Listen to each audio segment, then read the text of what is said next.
The meeting of the Public Safety Committee is now called to order. Mr. Clerk, would you please call the roll? Alderman Boyd. Alderman Vaccaro. Present. Alderman Cone. Present. Alderman Arnowitz. Present. Alderwoman Hubbard. Alderman Coder. Here. Alderwoman Spencer. Alderman Muhammad. Alderwoman Boyd. Here. Chairman Kennedy. Here. President Reed. You have 6 present, Mr. Chairman. Thank you. Would you please excuse Alderman Boyd?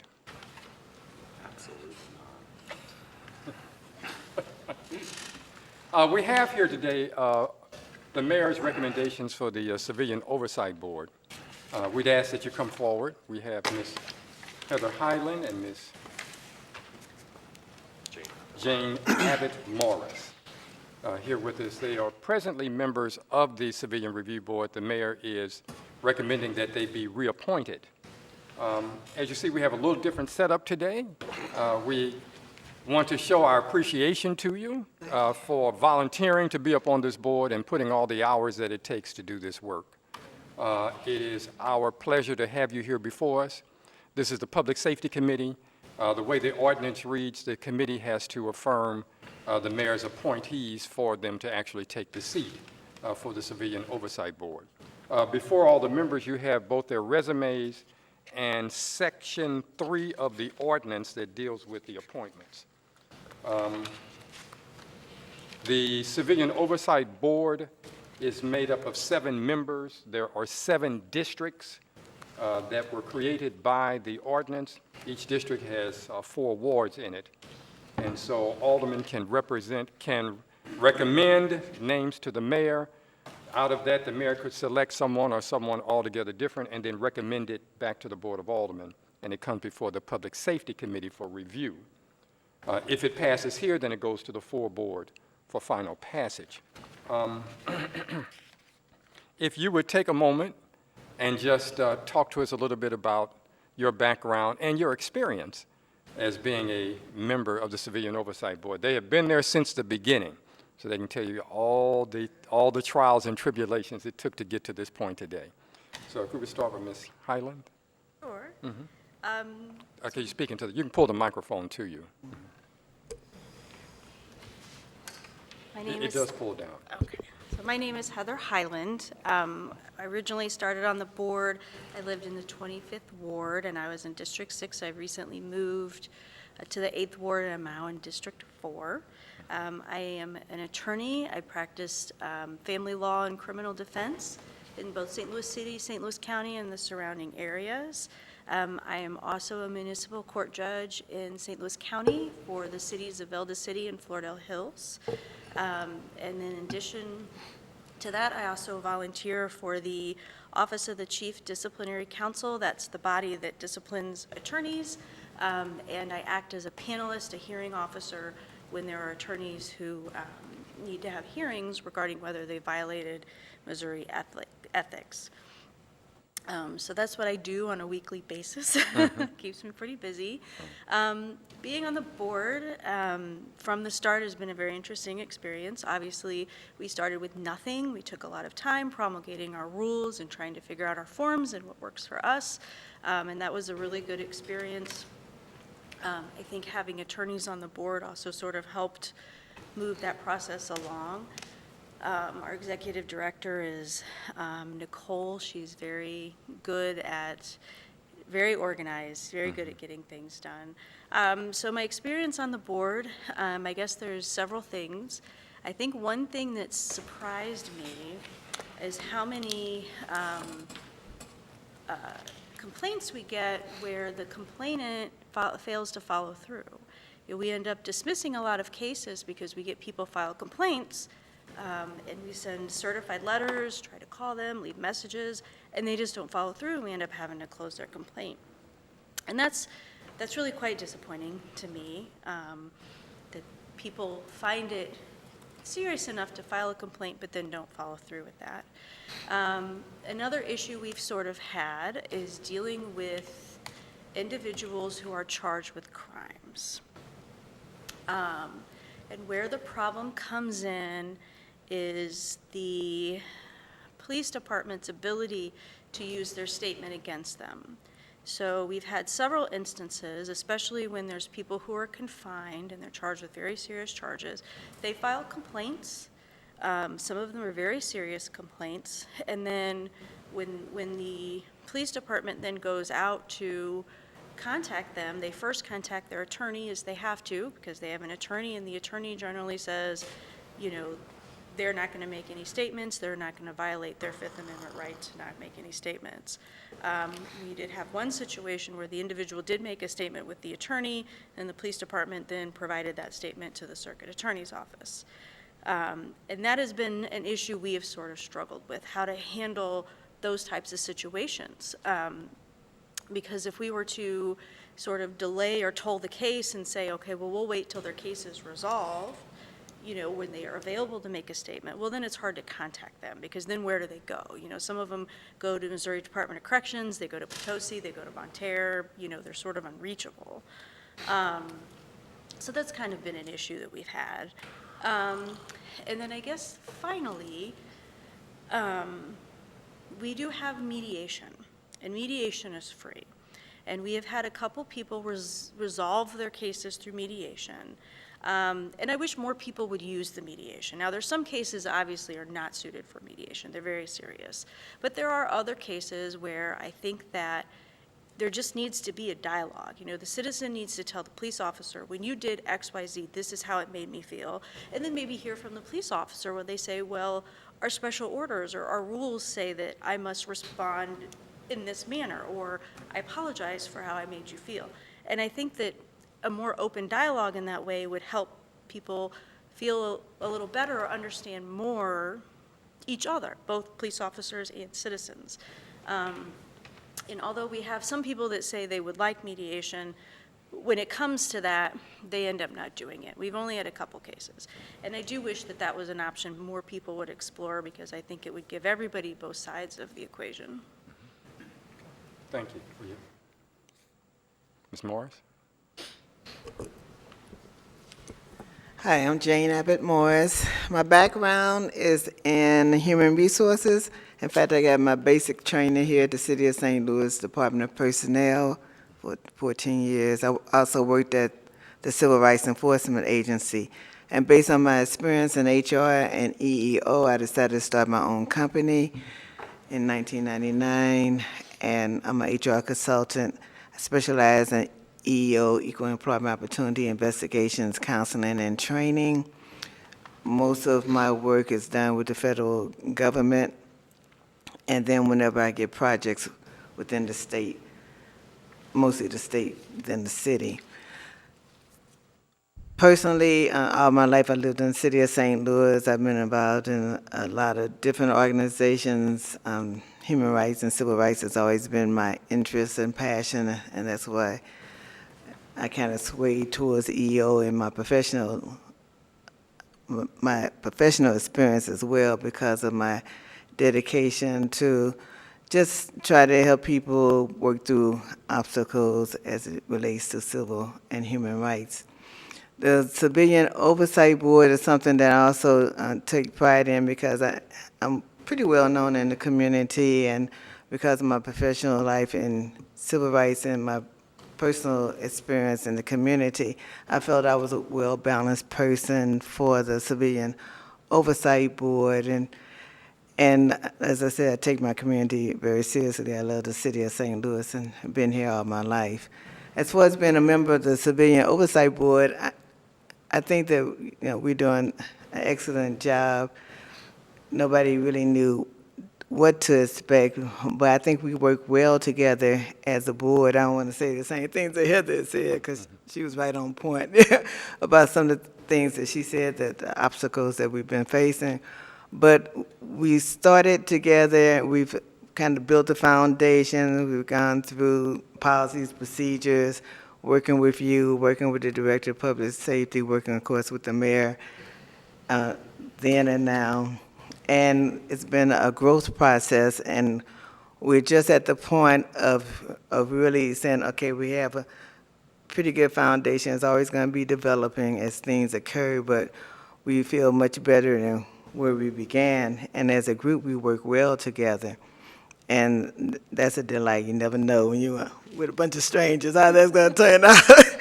But we do. We work well together. We talk through situations. We understand different perspectives as individuals, and we come together as a group. So it's been a delight. To be removed from that at this point would be detrimental to me because, as I said, we kind of set the foundation. We're getting started. We're just beginning to feel like we can make some headway and really understand the principles of what we're doing. And so, of course, we'd like to continue on in that capacity. These few years have gone by so quickly, and we're just getting to the point of really feeling like we're actually aboard now, and we halfway know some direction more on the positive. So it's been a good experience. Thank you both for your comments. We'll now open it up for questions from members of the committee. Alderman Vaccaro? I don't have any real questions, just a technical question. So you were appointed in the 25th Ward representing, because I think they tried to make this go through different areas, and I have no problem with putting you there, but I guess my question is then moving to the 8th Ward, is there already somebody on the board representing that area? That was Aaron Banks, and he resigned. Okay. It was actually very fortuitous for me because I was very verklempt. I really didn't want to resign, but I knew when I moved out of my district, I would have to resign.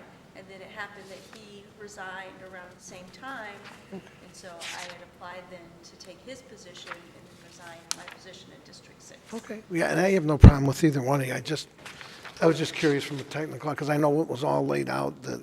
So, okay, thank you. That was it. I was just curious. She just knows how to get rid of opposition. Alderman Cone? I have no questions. I think both of you have a wealth of experience that you'll bring to the Civilian Oversight Board, and appreciate your service to our city. Alderman Ornowitz?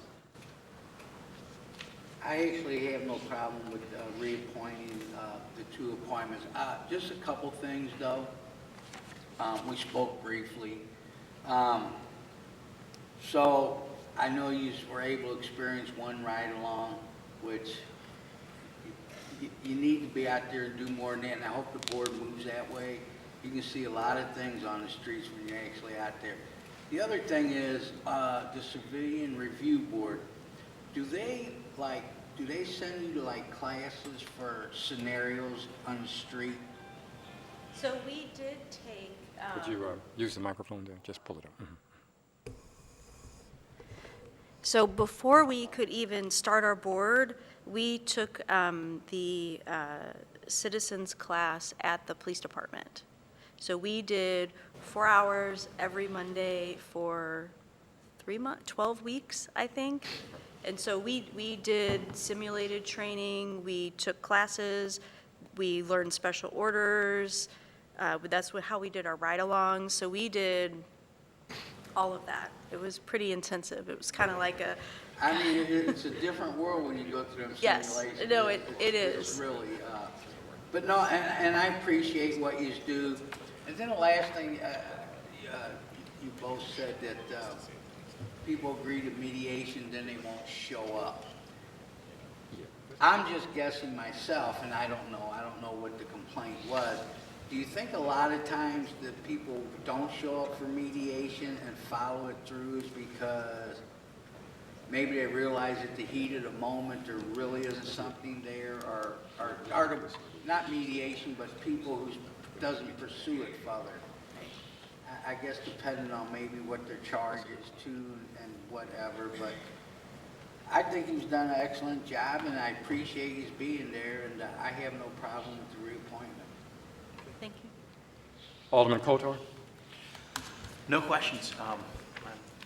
Thank you guys very much for serving. I've worked with Heather for a number of years when I was a prosecutor, and she's a very capable and competent attorney, and I'm glad this worked out, moving wards. And Ms. Abbott Morris, thank you for your service. Yes. Alderwoman Boyd? I don't have question. And I guess it is a question, because I remember when the whole Citizen Oversight Board started, and it was a lot of conversation about it. But I guess my comment is, I think you all are the best kept secret there is, because nobody knows what you do. The people in the community, they're not educated enough to understand. And when she has said that, the young lady had made the statement that people file complaints and they don't follow through, and I just think it's because of lack of knowledge. They don't understand the process, and so they're not clear on, and I'm finding more and more on more city areas, residents aren't clear on exactly, and Nicole and I did talk in depth about that, because I told her, I said, even, because she was like, well, Alderwoman, they have meetings and they invite people, and I said, that's fine. I said, but it might be pretty good if the person that's representing that ward would come to some of those meetings and kind of tell people, you know, kind of what you all are doing. Because I just think people are not clear. And that's why you get a lot of people that say, oh, I don't want to file a complaint, or they won't follow through. Because I don't think they're clear. And it's just my opinion. I'm just saying where I'm coming from, what I see. Because when I talk about the Civilian Oversight Board, people, they're not clear on the direction of what the role is that they do to ensure that the citizens' rights are protected and the police rights are protected. So it's a twofold, and that's why I just think they're not clear. Yeah, I understand your concerns, and we do go out, like Nicole said, to different committee meetings, but I think our plans are to be more visible to the community and to speak about what we do. And that's a goal that we have for this coming year. We just had our annual report, and for the upcoming year, we do plan on going out and making ourselves, all the members, because it's been more Nicole and a couple of members here and there. Right. But we are going to get more involved in making ourselves visible and explaining ourselves to the community. And I think it will help you in regards to the community, you know, following through on the concerns or whatever, when they're knowledgeable and know. And I can speak for my community. My community is a touch-feel community. So if they see you and touch you, then they can say, oh, okay, I got this. I know what they can do and how they can assist us. Because most of the times in meetings, when they complain or something in regards to a treatment, I said, well, did you contact the Civilian Oversight Board? Right. Well, no, they can't do nothing. How you know?